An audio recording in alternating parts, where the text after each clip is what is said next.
السلام علیکم دوستوں. وعلیکم السلام. بھائی دوستوں رمضان آ رہے ہیں، اس کے لیے آپ نے کچھ تیاری کی؟ جی ہم بھی سوچ رہے ہیں، آپ نے بھی یقیناً کچھ سوچا ہوگا. جی میں نے سوچا ہے، میں رمضان میں ایک کا چارٹ بناؤں گا اور اس پر لکھوں گا نمبر 1 نماز ادا کی، نمبر 2 والدین کی بات مانی، نمبر 3 کسی کی مدد کی، نمبر 4 اپنے منہ سے اس پر اسٹار دوں گا. پھر کے آخر میں جب ادا ہوں گے تو میں اپنے رب کا شکر ادا کروں گا. ماشاء اللہ ماشاء اللہ.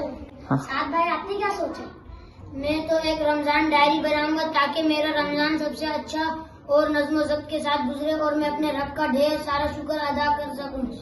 اس پہ میں لکھوں گا آج میں نے کون سا اچھا کام کیا، آج میں نے کون سا برا کام کیا، اور آج میں نے کس کے ساتھ بھلائی کی، آج مجھے روزے میں کس کس مشکلات کا سامنا کرنا پڑا، اور میں نے قرآن کریم کی کتنی آیت تلاوت کی.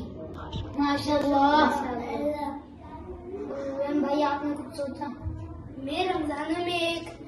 میں رمضان کارڈ اور پوسٹر بناؤں گا جس میں لکھوں گا رمضان کے فوائد، رمضان کی برکتیں، روزے کے فوائد اور لیلۃ القدر کی اہمیت. میں یہ پوسٹر اور کارڈ اپنے گھر اور مدرسے میں لگاؤں گا. ماشاء ماشاء اللہ ماشاء اللہ.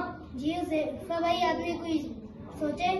جی میں تو اپنی امی کے ساتھ رمضان میں مدد کراؤں گا، جیسے کہ فروٹ چاٹ بنانا، نمبر 2 جوس بنانا، نمبر 3 کھجور رکھنا، نمبر 4 دسترخوان بچھانا. ان سب کام کرنے سے ہم سب کو نیکیاں بھی مل جاتی ہیں اور اللہ تعالیٰ ہم سب سے خوش بھی ہو